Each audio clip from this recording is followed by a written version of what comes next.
जरूर आएंगे। कर्नाटक की जनता ने इस ध्रुवीकरण की भाषा को नकारा है,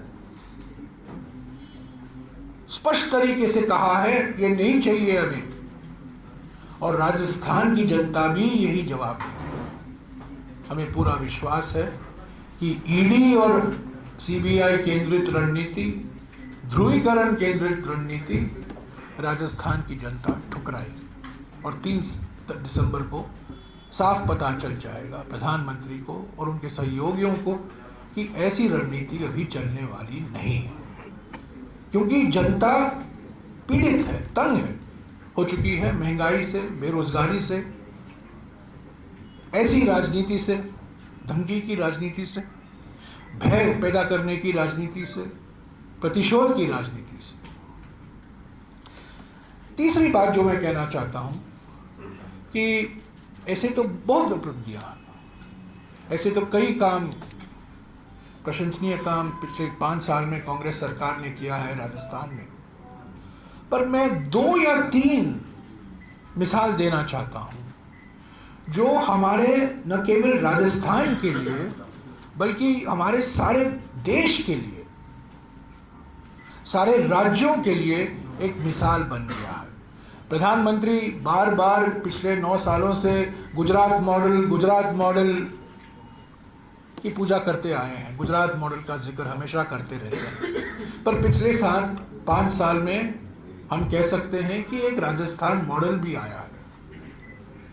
स्वास्थ्य के क्षेत्र में ऐसा कोई राज्य नहीं है हमारे देश में जहां आपको चिरंजीवी स्वास्थ्य योजना के माफिक एक योजना दिखाई देगा। ये बहुत बड़ी बात है कि किसी भी अस्पताल में इस राज्य में 25 लाख रुपए तक का इलाज सरकार की जिम्मेदारी है, मरीजों की जिम्मेदारी नहीं है। ये और किसी राज्य में नहीं है और मोदी सरकार ने भी नहीं किया। तो चिरंजीवी स्वास्थ्य योजना में जो आजकल गिग इकोनॉमी कहलाता है, जो मोटरसाइकिल चलाते हैं जोमेटो के लिए, अमेजोन के लिए, जो ये भी एक रोजगार का एक रास्ता है हमारे नौजवानों को, खास तौर से ग्रामीण क्षेत्रों से जो आते हैं, पर उनके लिए कोई सामाजिक सुरक्षा के प्रबंध नहीं किया जाता है, सोशल सिक्योरिटी नहीं है।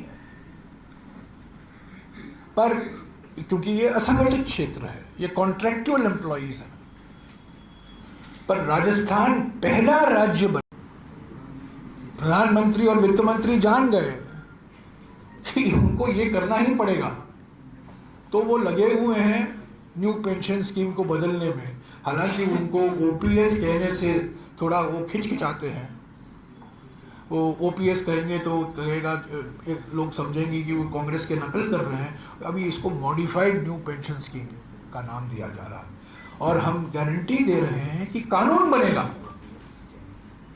ताकि इससे कोई यहाँ वहाँ बदल नहीं सकता। कानून बनेगा, कानूनी हक बनेगा।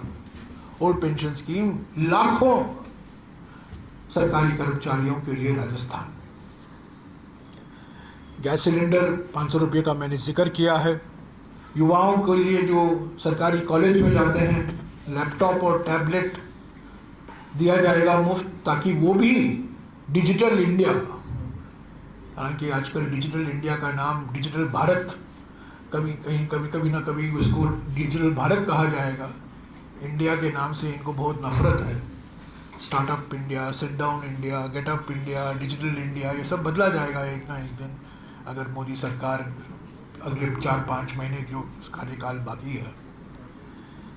और आपदा बीमा, किसानों के लिए कल्याण योजनाएं, तो महिलाओं के लिए, युवाओं के लिए सरकार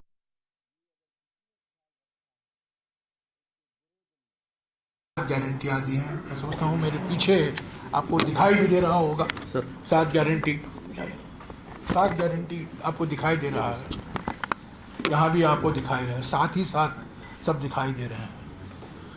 तो इसी के आधार पर हम जनादेश मांगने निकले हैं हमारे चुनाव प्रचार में।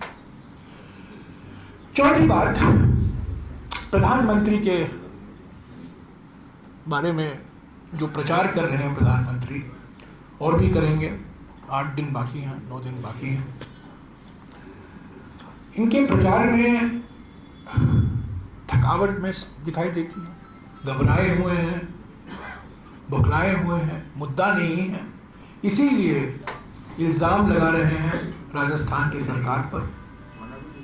तुष्टीकरण के बारे में इन्होंने आतंकवाद के खिलाफ कार्रवाई नहीं की, महिला अत्याचार पर कुछ इन्होंने कार्रवाई नहीं की। ये सब बेबुनियाद है। ये न केवल गलत है पर बिल्कुल साफ झूठ भी है, क्योंकि ये झूठ के सिवा और कुछ नहीं कह सकते, ये गलती से भी सच नहीं कह सकते। और खास तौर से चुनाव प्रचार के समय ये नहीं, कभी नहीं